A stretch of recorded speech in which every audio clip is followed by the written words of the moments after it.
Guys, yesterday you read the rest of chapter 5 of the book of Acts, and surprise, surprise, Peter and John find themselves in jail again, right? And the situation happens a little bit differently. There's some excitement this time when they're thrown into jail.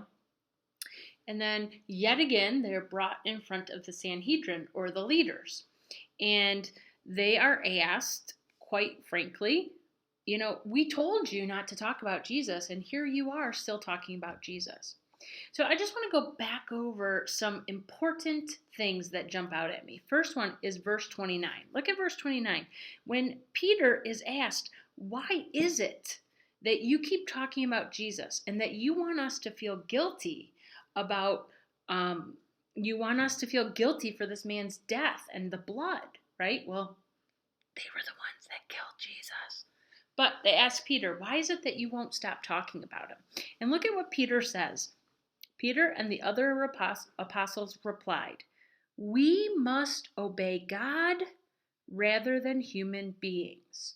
Now, don't take that verse and misconstrue it and go to your parents today and say, oh, you wanted me to do the dishes, but I must obey God and not you because you're a human being. That's not what God's saying, right? God gives us leaders. God gives us parents. God gives us people in authority. At any age, you will have people in authority. And God asks us to respect people in authority. It's in the Ten Commandments, right? But, and we've talked about this before, when it's the Bible and what the human beings are telling us, and they are in conflict, right? They're not matching up. God says the one thing, and your leaders are telling you to do something different. When that happens, Peter says, we follow God. You're telling us not to talk about Jesus, but God's telling us to talk about Jesus. And so we're going to follow what God says. All right? So there are times in society that society or governments might say this, or in history, governments say everybody must do this. But we know that God says that is not right. Do we listen to the government, human beings, or do we listen to God? We listen to God. And by listening to God, we may suffer consequences. And Peter and the other apostles are saying, do with us what you would do, but we're not going to stop talking about Jesus. So that's the first verse that I wanted to point out from yesterday. We must obey God rather than human beings. Now I want to jump down to verse 34. So that, of course, does not make the leaders any happier, all right? So imagine, Peter, why are you doing what we told you not to do? Well, I'm going to obey God, not you. That can't make them happy, right? And then verse 34.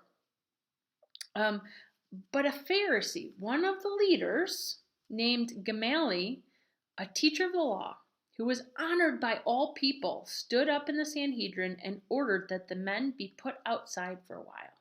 So he's a Pharisee. He's a leader of the church.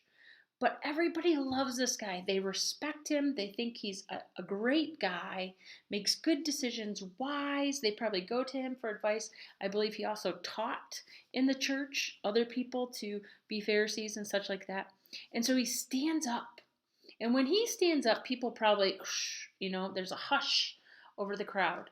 And they're probably ready to listen. So he stands up and he says, let's put the apostles outside. Let's talk about this for a second. And then he takes a trip down memory lane. In verse 35, he brings up, actually 36, Thaddeus, somebody who appeared and claiming to be whoever he was claiming to be. And he said, you remember, he eventually was killed and all his followers just kind of went away, right? Some guys didn't like what he was saying, and so they killed him, and when that happened, all his disciples went away. In other words, he's saying, look, guys, we don't have to get involved in this. We didn't get involved in that situation. Other people took care of it, and then his disciples fled. Okay? And then he gives another one. Judas the Galilean appeared in the days of the census and led a band of people in revolt. He too was killed, and his followers were scattered. So he gives two examples of people who have created kind of the scene like Peter and the apostles are creating, and he says, look, we can get involved, we can step in, and we can do these things. And some people are going to like us, and some people aren't going to like us. Or we can just send them back out there and let's see what happens, right? Because in these two other guys' instance, they said some things that upset others, and those people killed them, and everything went back to normal. But here's the part that I love about Gamaliel. Therefore, verse 38, in the present case, I advise you, leave these men alone. Let them go. Now look at what he says here. For if their purpose or activity is of human origin, it will fail. In other words, if Peter and John and the apostles aren't who they say they are, eventually this is all going to end. Somebody's going to kill them or hurt them, and everybody's going to break up. And we don't have to get involved. Because if they're doing it just for themselves, eventually it's going to fizzle out. Okay? Verse 39, but if it is from God, if what Peter is saying is true, if they are truly from God, you won't be able to stop these men. You will only find yourselves fighting against God. This is a Pharisee, but from what he says in verse 39, we can see that he understands the power of God.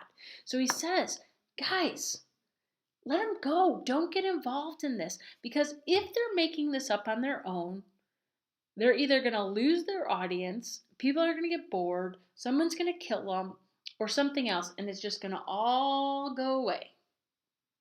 But if they are who they say they are, and they are, representing God, we are not going to be able to stop them. In other words, we're not as powerful as God. A Pharisee said this. And you can see from what you read yesterday, his speech persuaded them. They called in the apostles, had them flogged, beat them up a little, and ordered them not to speak in the name of Jesus and let them go. And then verse 41, how amazing is this? The apostles left the Sanhedrin rejoicing because they had been counted worthy of suffering disgrace for the name. These guys left after getting beaten up by some Romans. They left happy because they stood up for God and had to take a beating. And they were happy that they were considered worthy to do that. All right. Your assignment today is I have 3 different verses you can focus on. 3 different verses, and I just want you to respond to it either by drawing a picture, creating a picture on the computer, or writing about it. Okay? You can write what it means to you. You can write what comes to your mind. You can write about how you hope that's part of your life, whatever you want. All right? I'll give you some parameters on the next few slides. It's due Monday, okay? So pick one of the 3. You don't have to do all 3. Just pick one of the 3. All right. Good job. Keep it up.